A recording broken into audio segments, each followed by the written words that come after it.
Assalamualaikum warahmatullahi wabarakatuh. Halo semuanya, perkenalkan nama saya Aurelia Kersabel Susanto dari Prodi Manajemen. Kali ini saya akan mempresentasikan topik mengenai dampak pandemi COVID-19 terhadap dunia pendidikan di Indonesia. Pandemi COVID-19 adalah krisis kesehatan yang pertama dan terutama di dunia. Banyak negara memutuskan untuk menutup sekolah, perguruan tinggi, dan universitas. Perserikatan Bangsa-Bangsa menjadi gusar dengan adanya fakta tersebut. Organisasi internasional yang bermarkas di New York ini menangkap bahwa pendidikan menjadi salah satu sektor yang begitu terdampak oleh virus corona. Parahnya lagi, hal itu terjadi dalam tempo yang cepat dan skala yang luas. Banyak yang menafsirkan bahwa COVID-19 ini adalah sebagai teguran kepada umat manusia agar semua kembali peduli terhadap ciptaan Tuhan. Indonesia merupakan salah satu negara yang terinfeksi pandemi COVID-19. Penyakit COVID-19 ini adalah penyakit menular yang disebabkan oleh sindrom pernafasan akut coronavirus. Penyakit ini pertama kali diidentifikasi pada Desember 2019 di Wuhan, ibu kota provinsi Hubei, Cina, dan sejak itu menyebar secara global ke seluruh dunia, mengakibatkan pandemi coronavirus yang sedang berlangsung sekarang. Gejala umum termasuk demam, batuk, dan sesak nafas.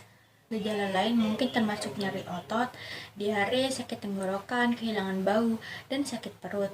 Sementara sebagian besar kasus mengakibatkan gejala ringan. Beberapa berkembang menjadi pneumonia virus dan kegagalan multiorgan. Akibat dari pandemi COVID-19 ini menyebabkan diterapkannya berbagai kebijakan untuk memutus mata rantai penyebaran virus COVID-19 di Indonesia. Upaya yang dilakukan oleh pemerintah Indonesia salah satunya dengan menerapkan himbauan kepada masyarakat agar melakukan physical distancing, yaitu himbauan untuk menjaga jarak di antara masyarakat, menjauhi aktivitas dalam segala bentuk kerumunan, perkumpulan, dan menghindari adanya pertemuan yang melibatkan banyak orang. Upaya tersebut ditujukan kepada masyarakat agar dapat dilakukan untuk memutus rantai penyebaran pandemi COVID-19 yang terjadi di Indonesia. Pemerintah menerapkan kebijakan yaitu work from home yang sering disebut WFH. Kebijakan ini merupakan upaya yang diterapkan kepada masyarakat agar dapat menyelesaikan segala pekerjaan di rumah. Pendidikan di Indonesia pun menjadi salah satu bidang yang berdampak akibat adanya pandemi COVID-19 tersebut. Dengan adanya pembatasan interaksi, Kementerian Pendidikan di Indonesia juga mengeluarkan kebijakan, yaitu dengan meliburkan sekolah dan mengganti proses kegiatan belajar mengajar dengan menggunakan sistem dalam jaringan atau yang lebih sering kita kenal sebagai daring. Dengan menggunakan sistem pembelajaran secara daring ini, terkadang muncul berbagai masalah yang dihadapi oleh murid, orang tua, dan guru. Dampak pandemi COVID-19 terhadap murid. Beberapa dampak yang dirasakan murid pada proses belajar mengajar di rumah adalah para murid merasa dipaksa belajar jarak jauh tanpa sarana dan prasarana memadai di rumah. Fasilitas ini sangat penting untuk kelancaran proses belajar mengajar untuk pembelajaran online di rumahnya. Seharusnya disediakan dulu fasilitasnya, seperti laptop, komputer, ataupun handphone yang akan memudahkan murid untuk menyimak proses belajar mengajar online. Kendala selanjutnya yaitu murid belum ada budaya belajar jarak jauh karena selama ini sistem belajar dilaksanakan melalui tatap muka.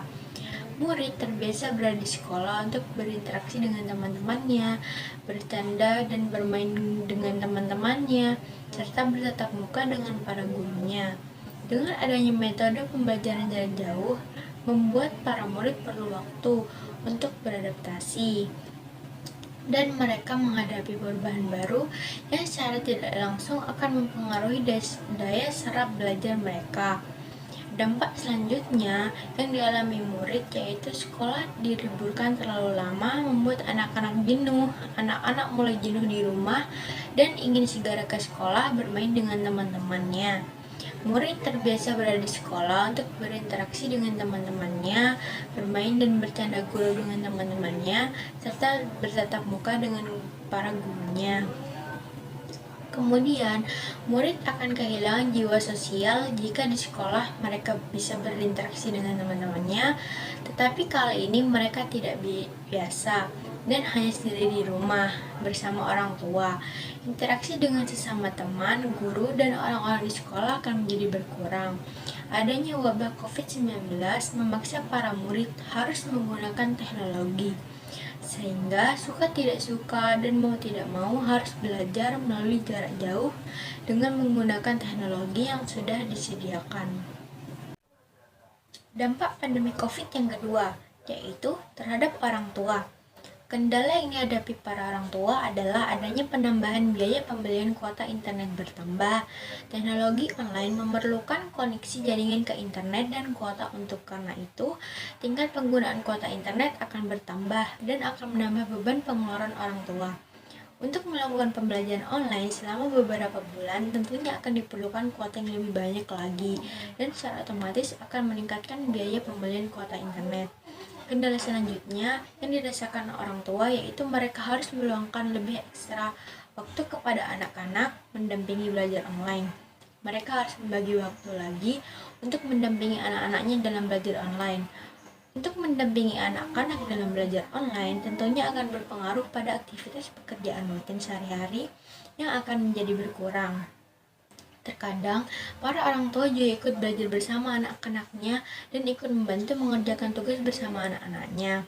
Pembelajaran online juga memaksa para orang tua harus menggunakan teknologi, sehingga suka tidak suka dan mau tidak mau harus belajar dan siap mengajar melalui jarak jauh dengan menggunakan teknologi.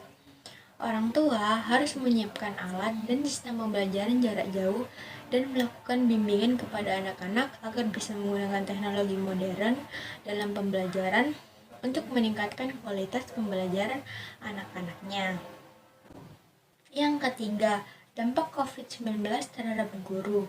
Dampak yang dirasakan guru yaitu tidak semua mahir menggunakan teknologi internet atau media sosial sebagai sarana pembelajaran. Beberapa guru senior belum sepenuhnya mampu menggunakan perangkat atau fasilitas untuk penunjang kegiatan pembelajaran online dan perlu pendampingan dan pelatihan terlebih dahulu. Dan kompetensi guru dalam menggunakan teknologi akan mempengaruhi kualitas program belajar mengajar. Oleh karena itu, sebelum diadakan program belajar online, para guru wajib untuk diberikan pelatihan terlebih dahulu. Berapa dampak yang dirasakan guru yaitu pada proses belajar mengajar online, tanpa sarana dan prasarana memadai di rumah.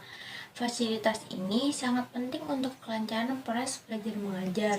Untuk pembelajaran online di rumahnya, seharusnya disediakan dulu fasilitasnya seperti komputer, laptop, ataupun handphone yang akan memudahkan guru untuk memberikan materi belajar mengajar secara online. Kendala selanjutnya yaitu para guru belum ada budaya belajar jarak jauh karena selama ini sistem belajar dilaksanakan adalah melalui tatap muka. Para guru terbiasa berada di sekolah untuk berinteraksi dengan murid-murid.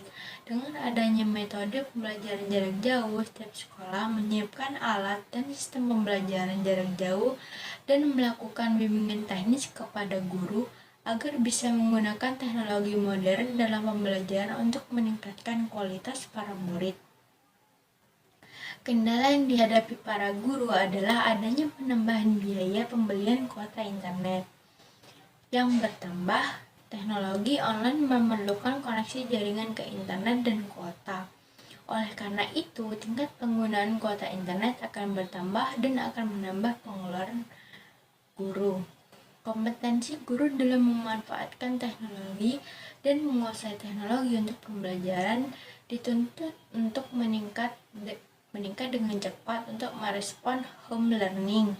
Selain itu, jam kerja yang menjadi tidak terbatas karena harus berkomunikasi dan berkoordinasi dengan peserta didik, orang tua, guru, dan kepala sekolah. Tidak setiap guru cepat mengadopsi dan belajar teknologi, sehingga jam kerja menjadi tidak terbatas. Demikian penjelasan yang dapat saya sampaikan. Semoga bermanfaat untuk kita semua. Kurang lebihnya mohon maaf, saya ucapkan terima kasih. Wassalamualaikum warahmatullahi wabarakatuh.